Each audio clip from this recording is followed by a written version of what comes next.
Hi friends, இப்போ பாருங்கள் சிம்பிளான டிசைன் பார்க்க போகிறோம். தச்சு படிமான தையல் போட 1 இன்ச்சும், ப்ளவுஸோட ஹைட்டு 15 இன்ச்சு, கழுத்து அகலம் 2.5 இன்ச்சு, ஷோல்டர் 3.25, ஆம்கோல் 6 இன்ச்சு, மார்பு சுற்றளவில் ஒரு பகுதி 10 இன்ச்சு, தையலுக்காக ஒரு 1.5 இன்ச்சு, பின்கழுத்து உயரம் பார்த்திங்கன்னா 10 இன்ச்சு, கீழே அகலம் பார்த்திங்கன்னா 2.5 இன்ச்சு. இது போல் நம்ம வந்து பாக்ஸ் போட்டுக்கலாம். இப்போ நம்ம போடக்கூடிய டிசைன் பார்த்திங்கன்னா திலகம் ஷேப்பை பயன்படுத்தி தான் போட போகிறோம். இதுக்கு இந்த மாதிரி ரஃப்பாக ஃபஸ்ட்டு வந்து போட்டு பார்த்துக்கலாம்.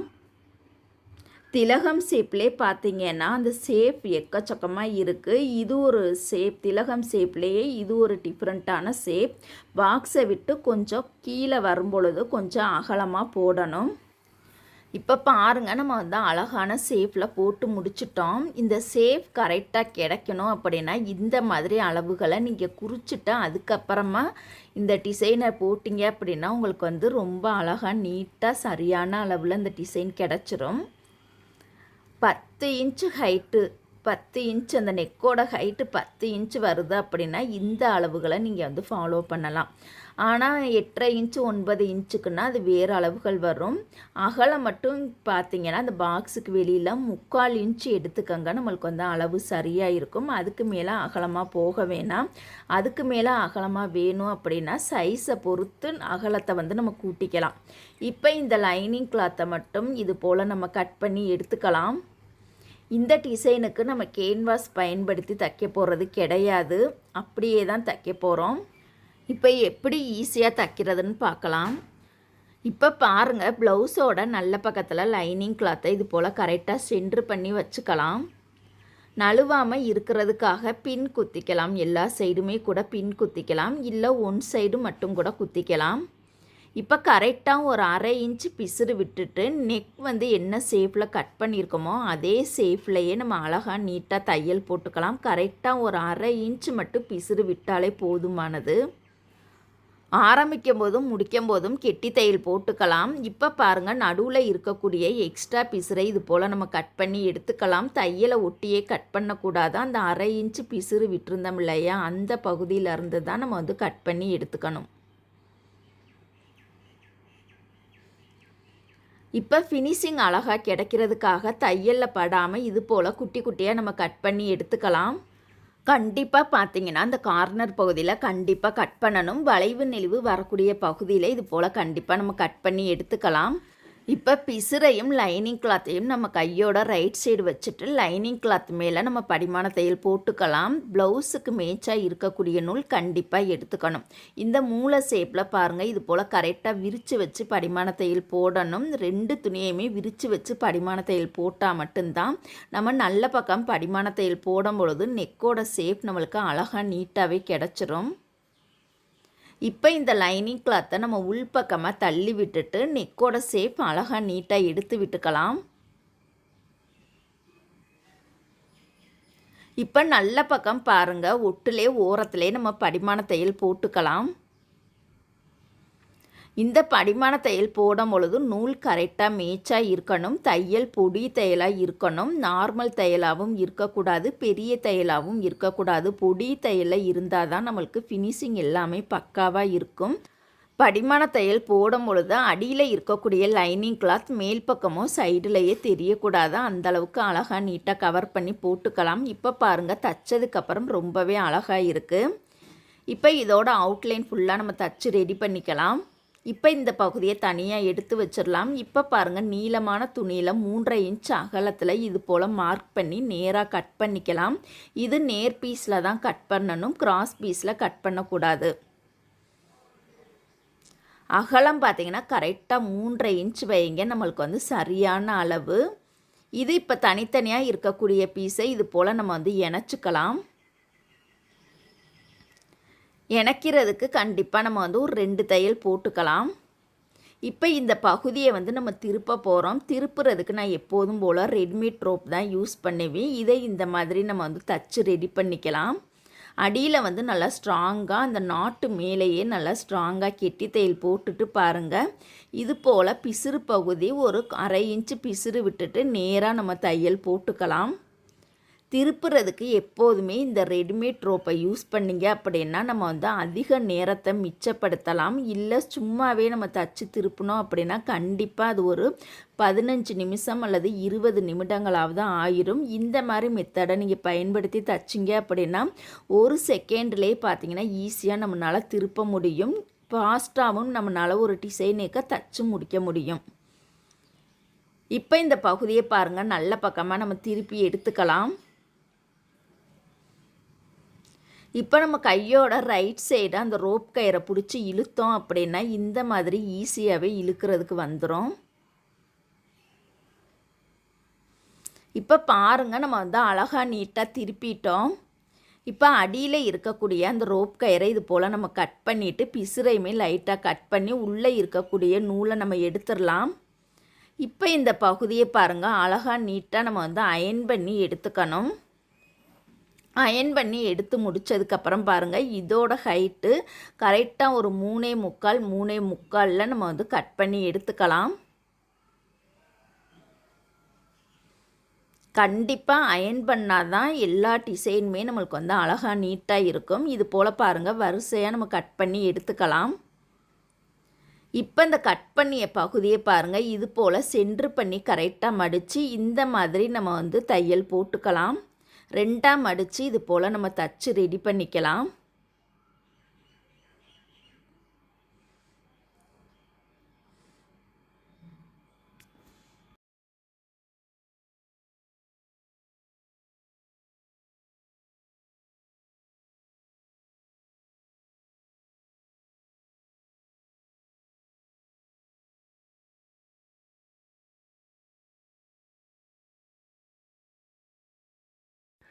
இதை தனித்தனி பீஸாக இது போல் நம்ம கட் பண்ணி ரெடி பண்ணிக்கலாம்.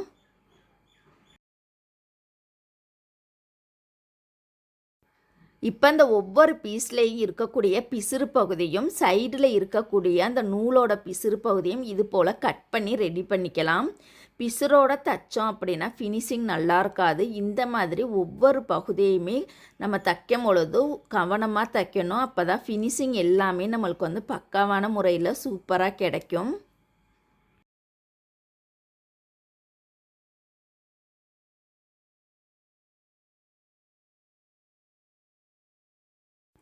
இப்போ பிசுறு எல்லாமே நம்ம கட் பண்ணி முடிச்சிட்டோம். இப்போ இந்த பகுதியை நம்ம தனியாக எடுத்து வச்சிடலாம். இப்போ ப்ளவுஸோட கழுத்து பகுதியில் லேஸை பயன்படுத்தி நம்ம தச்சுக்கலாம் பாருங்கள். இதுக்கு நான் வேறு கலரில் இருக்கக்கூடிய லேஸ் எடுத்திருக்கேன். கரெக்டாக பாருங்கள், கழுத்தை ஒட்டியே அழகாக நீட்டாக தச்சுக்கணும். இப்போ லேஸுக்கு மேட்சாக இருக்கக்கூடிய நூல் கண்டிப்பாக எடுத்துக்கலாம். இப்போ இந்த நெக்கோட சென்ட்ரு பகுதியில் கீழே பார்த்தீங்கன்னா ஒரு ஃப்ளீட் அழகாக வச்சுக்கலாம். ஃப்ளீட் வச்சுட்டு இதே மாதிரியே நம்ம வந்து கழுத்தை ஒட்டியே தச்சுக்கலாம் பாருங்கள்.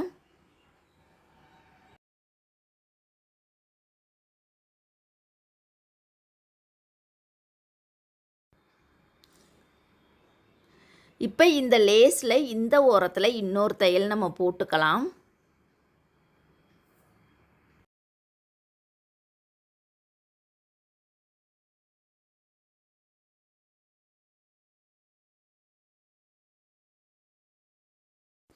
இப்போ ஒரு லைன் தைச்சிட்டோம். 2வது லைன் தைக்கும் பொழுது பாருங்கள், கரெக்டாக ஒரு 1/4 இன்ச் டிஸ்டன்ஸ் விட போகிறோம் பாருங்கள். இதுக்கு இந்த மாதிரி நம்ம டேப்பை வச்சு கரெக்டாக அளவு எடுத்ததுக்கப்புறம் லைன் போட்டுக்கலாம்.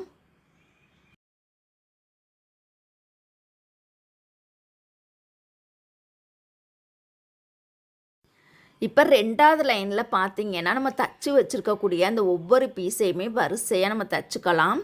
ஷோல்டர் இணைக்கிறதுக்கு ஒரு 1/2 இன்ச் நம்ம எக்ஸ்ட்ரா துணி விட்டுட்டு அதுக்கப்புறமா ஒரு பீஸை தைச்சதுக்கப்புறம் அதுக்கப்புறம் இடைவெளி பார்த்திங்கன்னா 1 இன்ச் டிஸ்டன்ஸ் விட்டுட்டு நம்ம வந்து வரிசையாக தைச்சிக்கலாம் பாருங்கள்.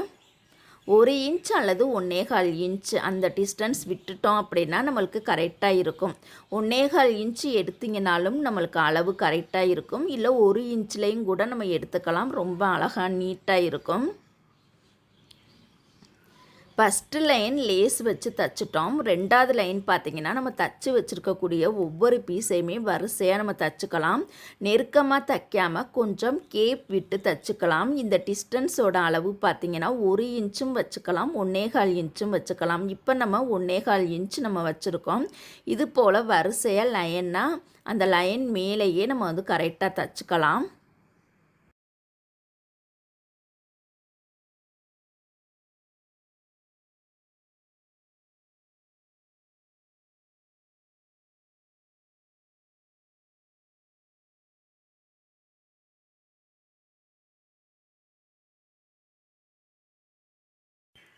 இப்போ நம்ம தச்சு முடிச்சிட்டோம். இந்த இடத்துல பாருங்கள், பிசுரை மறைக்கிறதுக்காக இதே லேஸை பயன்படுத்தி தச்சுக்கலாம்.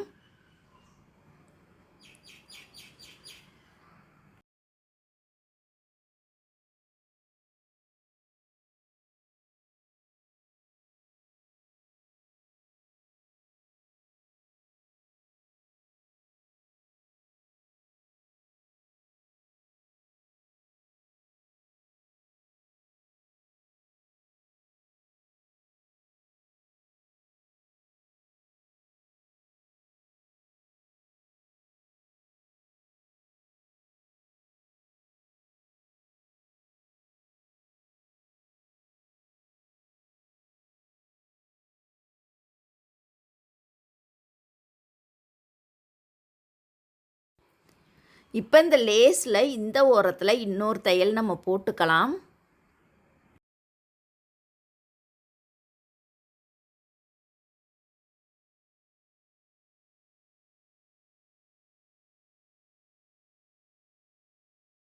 இப்போ பாருங்கள், 2 லைன் லேஸ் கொடுத்து நம்ம தச்சிட்டோம். 3வது லைன் பார்த்திங்கன்னா அந்த ஒவ்வொரு பீஸையும் பாருங்கள், இது போல் ரைட் சைடு நம்ம வந்து மடித்து விட்டுட்டு அதே 1/4 இன்ச் இடைவெளியில் 3வது லைன் லேஸை நம்ம பயன்படுத்தி தச்சுக்கலாம்.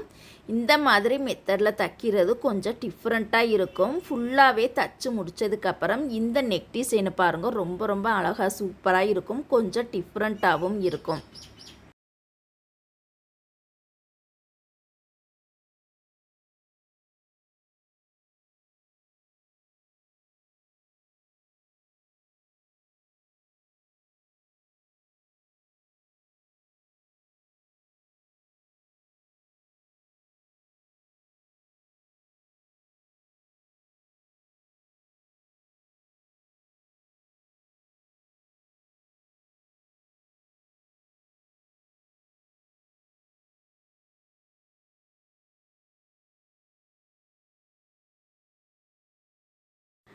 இந்த லேஸுக்குமே நம்ம வந்து டபுள் தையல் கண்டிப்பாக போட்டுக்கலாம்.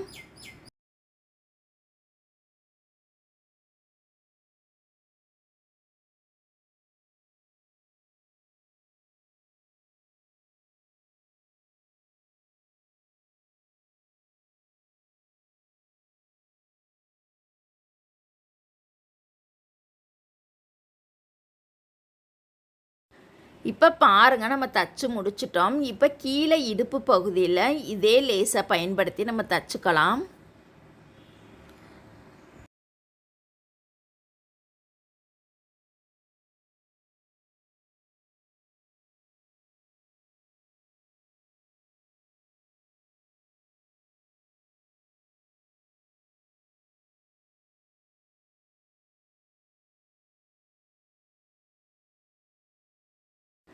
இப்போ இடுப்பு பகுதியில் பார்த்திங்கன்னா ஒரு லைன் லேஸ் கொடுக்காம டபுள் லைனாக கொடுத்து தைச்சோம் அப்படின்னா அழகாக இருக்கும். ஏன்னா நெக் பகுதியில் நம்ம 3 லைன் லேஸ் கொடுத்துருக்கோம். அதனால இடுப்பு பகுதியில் 3 அல்லது 2 லைன் லேஸ் கொடுத்து தைச்சோம் அப்படின்னா நம்மளுக்கு ரொம்பவே அழகாக இருக்கும். இதோட இடைவெளியுமே பார்த்திங்கன்னா கரெக்டாக 1/4 இன்ச்சு, நெக்குக்கு 1/4 இன்ச்சு கொடுத்தனால இடுப்பு சைடுமே 1/4 இன்ச்சு கொடுத்து நம்ம தச்சுக்கலாம். இப்போ இந்த ஃப்ளவரை எப்படி மடித்து தைக்கிறதுன்னு இப்போ பார்க்கலாம். பாருங்கள், ஊசியில் பாருங்கள் இது போல் 4 நூல் கோர்த்துக்கலாம். இப்போ இந்த பகுதியை இது போல் நம்ம தட்டையாக மடித்து விட்டுட்டு சென்டரில் பாருங்கள் இது போல் குத்திக்கலாம். இப்போ இந்த மேலே இருக்கக்கூடிய இந்த சைடும் கார்னர் பகுதியும் அந்த சைடு கார்னர் பகுதியும் இது போல் பாருங்கள் நம்ம அழகாக நீட்டாக ஒரு இன்ட்டு மாதிரி ஷேப்பில் இது போல் பிடிச்சிட்டு மேலே இந்த மாதிரி நம்ம வந்து குத்தி டபுள் நாட் போட்டுக்கலாம். டபுள் நாட் போட்டுட்டோம் அப்படின்னா நம்மளுக்கு அழகாக அப்படியே பெருக்கல் ஷேப்பில் நம்மளுக்கு கிடச்சிரும். இப்போ இந்த இடத்துல சென்ட்ரு பகுதியில் பாருங்கள் ஒரு பாசி நம்ம வச்சுக்கலாம். இந்த டிசைன் பார்த்தீங்கன்னா ரொம்ப டிஃப்ரெண்ட்டான முறையில் இருக்கும். கண்டிப்பாக நீங்கள் கஸ்டமருக்கு ட்ரை பண்ணி பாருங்கள், அவங்களுக்கே ரொம்பவே பிடிச்சிரும். இந்த டிசைன் தைக்கும் பொழுது கண்டிப்பாக லேஸ் மெல்லிஸாக இருக்கக்கூடிய லேஸ் தான் எடுத்துக்கணும், பட்டையான லேஸ் எடுக்கக்கூடாது. 1/4 இன்ச் இப்போ நான் பயன்படுத்தியிருக்கக்கூடிய லேஸ் பார்த்தீங்கன்னா 1/4 இன்ச் அகலத்தில் இருக்கக்கூடிய லேஸ் தான். இல்லை 1/4 இன்ச் அகலத்தில் எடுத்தும் தைச்சிக்கலாம், இல்லை அதுக்கும் குறைவாக இருக்கக்கூடிய லேஸும் பயன்படுத்தி தைச்சிக்கலாம். ஆனால் 1/4 இன்ச்சில் இருக்கக்கூடிய லேஸே நம்மளுக்கு வந்து ரொம்ப அழகாக நீட்டாக இருக்கும். இப்போ பாருங்கள், இந்த மாதிரி நான் எப்படி மடித்து தைக்கிறேனோ அதே மாதிரி மெத்தட்லேயே நீங்கள் மடித்து இந்த பாசியை தைச்சிங்க அப்படின்னா நம்மளுக்கு வந்து அழகாக நீட்டாக இருக்கும். இந்த டிசைனுக்கு வந்து நம்ம நெருக்கமாக வச்சோம்னா கூட அந்த ஃப்ளவரோட ஷேப் வந்து நம்மளுக்கு தெரியாது. கொஞ்சம் கேப்பிட்டு இருந்தால் தான் அந்த ஃப்ளவரோட ஷேப் நம்மளுக்கு வந்து அழகாக நீட்டாக கிடைக்கும். கரெக்டாக 1 இன்ச் அல்லது 1.25 இன்ச் இந்த மாதிரி கேப் விட்டுட்டு நம்ம தைச்சோம் அப்படின்னா ரொம்ப சூப்பராக டிஃப்ரெண்ட்டாகவும் இருக்கும். இது போல் பாருங்கள், வரிசையாக லைனாகவே நம்ம வந்து தைச்சிட்டு ஒவ்வொரு ஃப்ளவருக்கும் அடியிலையுமே இது போல் நம்ம வந்து அடியில் பார்த்திங்கன்னா நாட் போட்டு முடிச்சுக்கலாம்.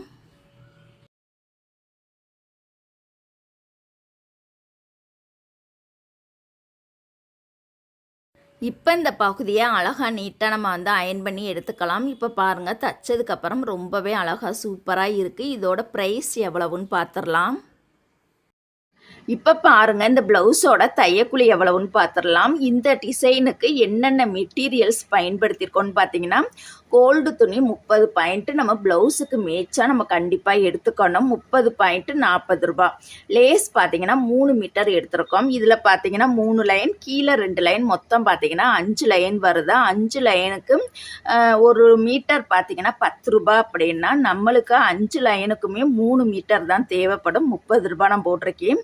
இந்த பாசி பார்த்தீங்கன்னா இங்கே வச்சுருக்கக்கூடிய பாசி பார்த்தீங்கன்னா ஆரி ஒர்க்குக்கு பயன்படுத்தக்கூடிய பாசி தான் நம்ம எடுத்திருக்கோம். நார்மலாக இருக்கக்கூடிய பாசி எடுத்தோம் அப்படின்னா அது ஒரு மாதிரி மஞ்சள் கலரில் ஒரு வெறிச்ச கோல்டு கலராக இருக்கும். அதனால் எப்போதுமே பாசி வைக்கிறோம் அப்படின்னா நம்ம ஆரி ஒர்க்குக்கு பயன்படுத்தக்கூடிய பாசி தான் எடுத்துக்கணும். வேறு நார்மலாக இருக்கக்கூடிய பாசி வந்து எடுத்துக்கக்கூடாது. அதை எடுத்துக்கிட்டிங்க அப்படின்னா நம்ம வாஷ் பண்ணும்போது அப்படியே டோட்டலாகவே கலர் வந்து பிளாக் கலராக மாறிடும். அதனால் அதுக்குரிய பாசி வந்து 10 முதல் 20 ரூபாய் சேர்த்துக்கலாம். ஏன்னா இங்கே பாசி வந்து நம்ம கொஞ்சமாக தானே வச்சுருக்கோம். அதனால 10 முதல் 20 ரூபாய் சேர்த்துக்கலாம். நான் 20 ரூபாய் சேர்த்துக்கிறேன். மொத்தம் பார்த்தீங்கன்னா 90 ரூபாய் வருது. இப்போ இந்த டிசைனோட தையக்கூலி எவ்வளவுன்னு பார்த்துக்கலாம். இப்போ ஃப்ளவர் ஸ்டிச் பண்ணது இதில் பார்த்தீங்கன்னா நம்ம நீளமான துணியில் பார்த்தீங்கன்னா ஒரு 3.5 இன்ச் அகலத்தில் கட் பண்ணி அதை நேராக தச்சு திருப்பி அயன் பண்ணி அதை வந்து ஒரு 3.5 இன்ச்சு ஹைட்டில் குட்டியாக நம்ம கட் பண்ணி இதை வந்து ப்ளவுஸில் வந்து அட்டாச் பண்ணியிருக்கோம். அதுக்கு எவ்வளவுன்னு பார்த்தீங்கன்னா 100 ரூபாய் நம்ம போட்டுக்கலாம்.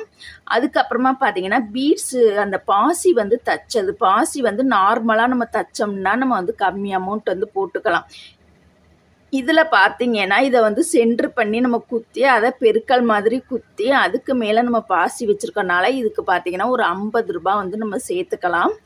லேஸ் தச்சதுக்கு எவ்வளவு லேஸ் பார்த்தீங்கன்னா இப்போ ஒரு 5 லைன் வந்து நம்ம தச்சுருக்கோம். மேலே 3 கீழே ஒரு 2 மொத்தம் 5 லைன். ஒவ்வொரு லைனுக்குமே 2 தையல், அப்போனா 10 தையல் வருது. ஓகேங்களா? 10 தையலுக்குமே நம்ம வந்து 70 ரூபாய் சேர்த்துக்கலாம். ஒரே ஒரு லேஸ் தைக்கிறோம் அப்படின்னா அதுக்கு நம்ம 15 ரூபாய் நான் வந்து போட்டிருக்கோம். ஏன்னா இது வந்து லேஸ் டிசைனுங்கிறனால 15 ரூபாய் சேர்த்துருக்கோம். இதே நார்மலாக எந்த டிசைனுமே வராமல் ஒரே ஒரு லைன் லேஸ் வச்சு தைக்கிறோம் அப்படின்னா நம்ம 20 ரூபாய் சேர்த்துக்கலாம். இது வந்து லேஸ் வச்சு தைக்கிறனால ஒவ்வொரு லேஸுக்கும் வெறும் 15 ரூபாய் மட்டும்தான் சேர்த்துருக்கேன். மொத்தம் பார்த்தீங்கன்னா 5 லைனுக்குமே நம்ம வந்து 70 ரூபாய் வருது. இப்போ இதோட தையக்கூலி பார்த்தீங்கன்னா இந்த மெட்டீரியல்ஸுக்கு 90 ரூபாய், இந்த டிசைன் தச்சதுக்கு பார்த்தீங்கன்னா 220 ரூபாய். அது போக நம்ம தையக்கூலி அமௌண்ட்டு 250, மொத்தம் பார்த்தீங்கன்னா 560 ரூபாய் வருது. 560 ரூபாய் நம்ம கஸ்டமர்கிட்ட சொன்னோம் அப்படின்னா கண்டிப்பாக குறைக்க தான் சொல்லுவாங்க. குறைக்க சொன்னாங்க அப்படின்னா நம்ம 30 முதல் 50 ரூபாய் வரைக்கும் குறைச்சிக்கலாம். கண்டிப்பாக 100 ரூபாயெல்லாம் குறைக்கவே கூடாது. ஒன்று ரவுண்டாக குறைங்க அப்படின்னு சொன்னாங்கன்னா ஒரு 50 ரூபா மட்டும் லெஸ் பண்ணுங்கள். 50 ரூபாய் லெஸ் பண்ணீங்க அப்படின்னா 510 ரூபாயா கொடுங்க அப்படின்னு சொல்லணும். எடுத்ததுமே அவங்க வந்து குறைக்க சொல்கிறாங்க, குறைச்சிடக்கூடாது. எடுத்ததுமே குறைச்சிடக்கூடாது. இல்லை கட்டுப்படி ஆகாது, இது வந்து நாங்கள் கரெக்டான அளவில் தான் நாங்கள் போட்டிருக்கோம், குறைக்க முடியாதா அப்படின்னு சொல்லுங்கள். இன்னும் குறைக்க சொல்லி ரொம்ப கம்பல் பண்ணால் வெளியில் இதே டிசைனே நீங்கள் போய் கேட்டு பாருங்கள். இதோட டிசைன் இன்னும் கூடுதலாக தான் இருக்கும். நான் கம்மியாக போட்டிருக்கேன் அப்படின்னு நீங்கள் தான் எடுத்து சொல்லணும். நம்ம பேசுகிறதுல தான் இருக்குது ஒரு கஸ்டமரை வந்து கவர் பண்ணுறது. ரொம்ப குறைக்க சொன்னாங்க அப்படின்னா நம்ம வந்து ஒரு 30 ரூபா அல்லது 40 ரூபா இந்த மாதிரி குறைச்சிக்கலாம். Okay, thank you.